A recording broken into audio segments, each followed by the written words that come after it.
जय हिंद दोस्तों, स्वागत है आपका आपके अपने इस YouTube channel ZAR study classes में। दोस्तों, आज की क्लास में हम बात करने वाले हैं परागकण के बारे में, जो कि आपकी आगामी परीक्षा के लिए काफ़ी ज़्यादा महत्वपूर्ण है।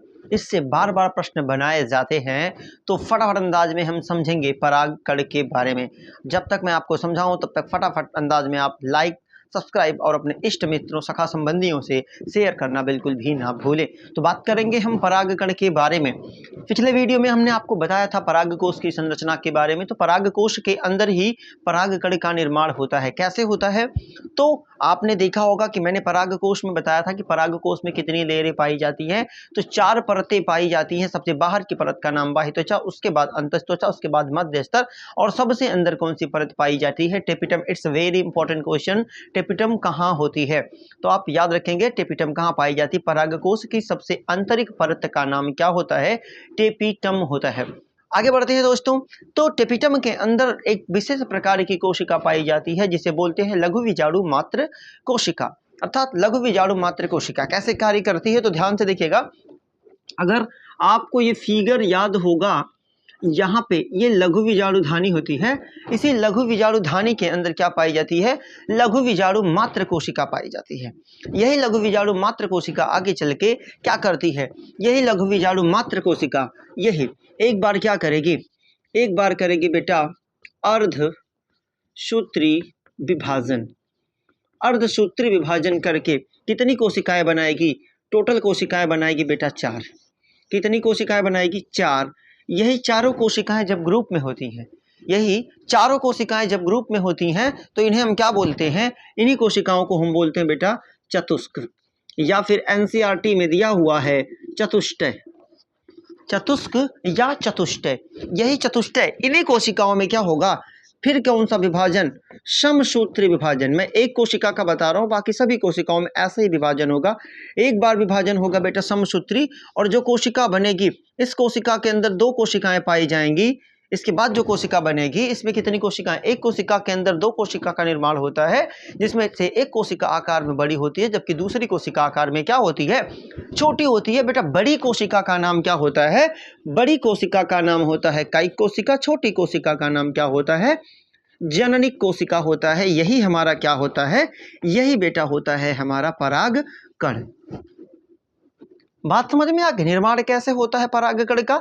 तो लघु विजाणु मात्र कोशिका में क्या होता है? पहले अर्धसूत्री विभाजन होता है, 4 कोशिकाओं का ग्रुप बनता है, उसे क्या बोलते हैं? चतुष्क या चतुष्टय बोलते हैं। यही कोशिकाएं आगे चल के विभाजन, समसूत्री विभाजन करके एक कोशिका बनाएगी।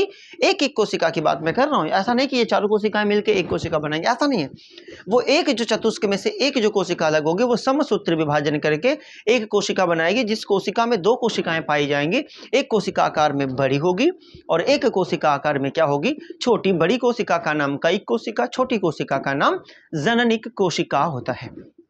यहां तक बातें समझ आई? अब पढ़ेंगे परागकण के बारे में कि परागकण हमने कैसे बना। हमने देख लिया परागकोश क्या होता है, हमने देख लिया। अब परागकण के बारे में तो ध्यान से देखिएगा, नजर बिल्कुल ना हटाइएगा, है ना। तो देखिए परागकण कैसा होता है भाई, यही मैं बना देता हूं आपको परागकण। तो ध्यान से यहां बनाता हूं परागकण, ठीक ना। देखिए परागकण क्या होता है। तो बेटा परागकण क्या होता है? पहली चीज तो याद रखो परागकण के बारे में क्या स्पेशल बात।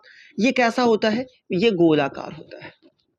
इसका आकार कैसा होता है? गोलाकार। तथा इसका व्यास अगर हम बात करें ना, तो ये कितना होता है? 20 से 50 माइक्रोमीटर इसका व्यास होता है। समझ रहे हैं? इसका व्यास कितना होता है? तो इसका व्यास होता है 20 से 50 माइक्रोमीटर इसका व्यास होता है। आगे बढ़ेंगे थोड़ा सा इसके बारे में। तो बेटा इसमें आवरण कितने होते हैं?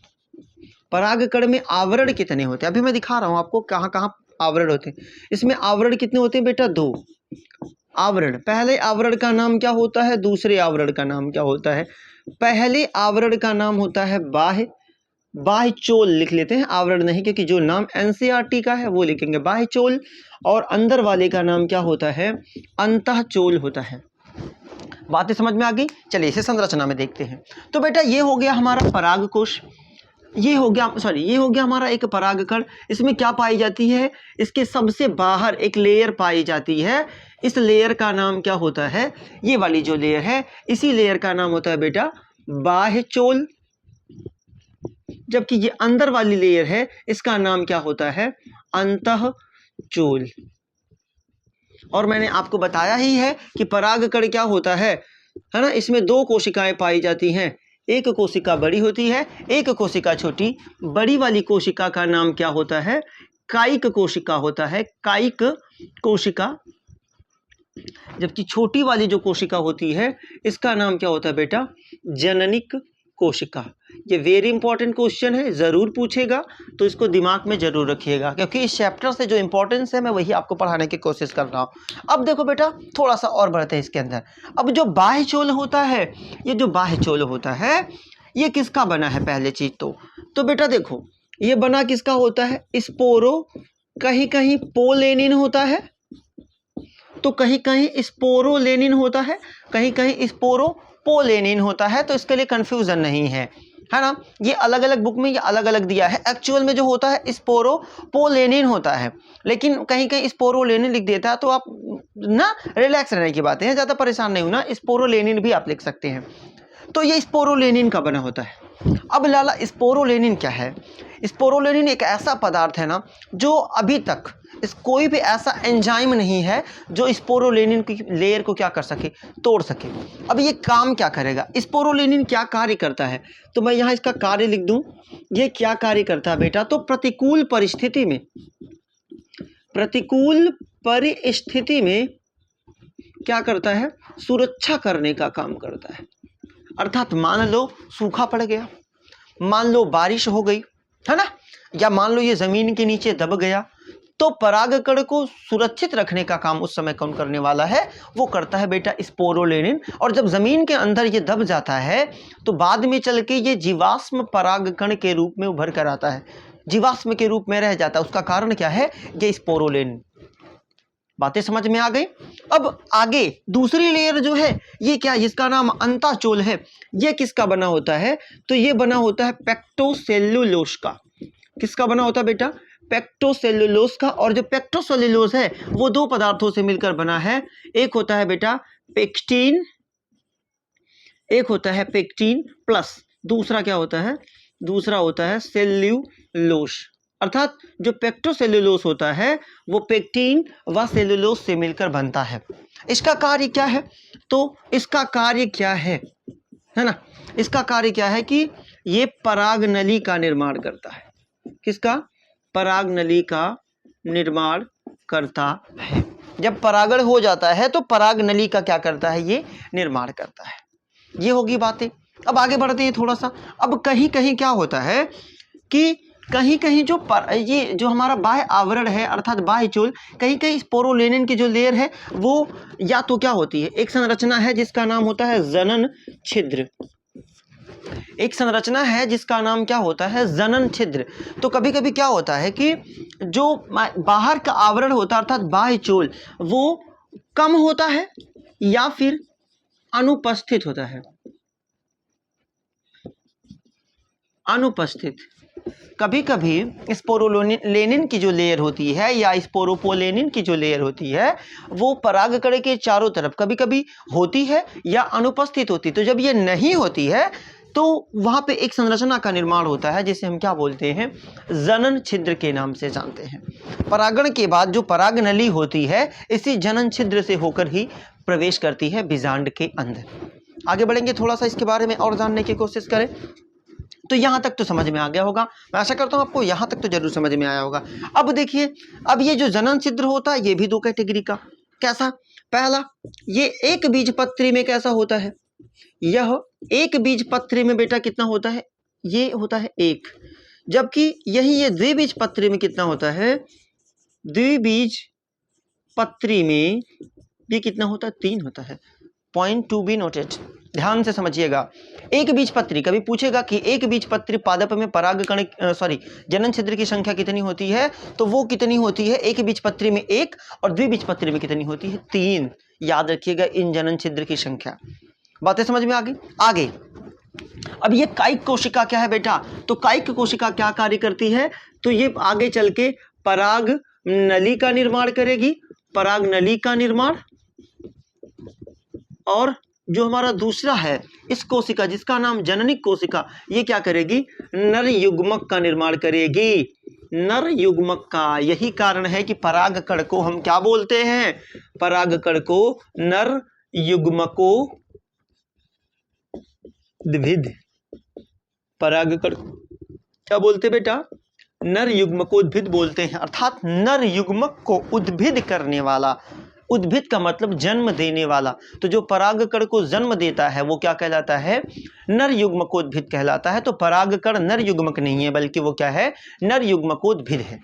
बातें समझ आ गई? आगे बढ़ेंगे। अब बेटा परागकण का एक टॉपिक और बचा है, यहां लिखे देता हूं, है ना।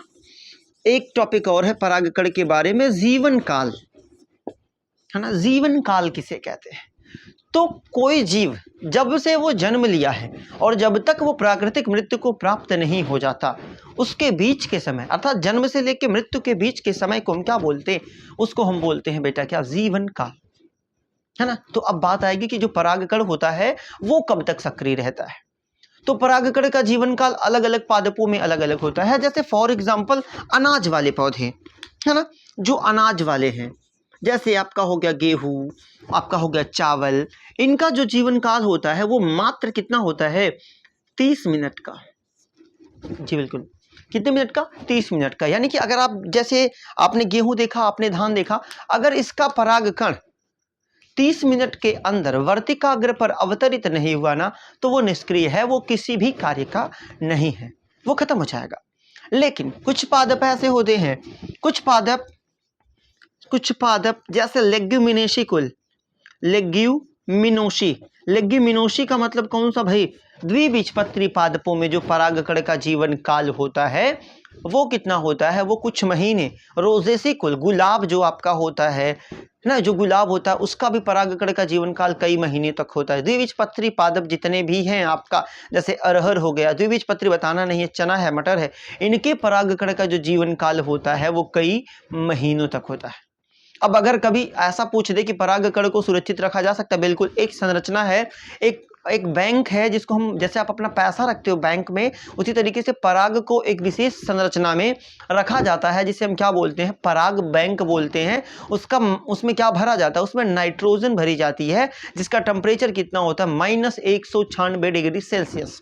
अगर इसे आपको थोड़ा समझना है तो आपके घर एक डॉक्टर आते होंगे, जो पशु वाले डॉक्टर होते हैं, जो शुक्राणु लेकर आते हैं, और जब वो बॉक्स खोलते हैं तो आप देखते हैं वो उनके पीछे जो वो लगा रहता है, जिसमें दूध वाला बल्टा जिसको बोलते हैं, उसके जैसी जो संरचना रहती है, उसमें क्या रहता है?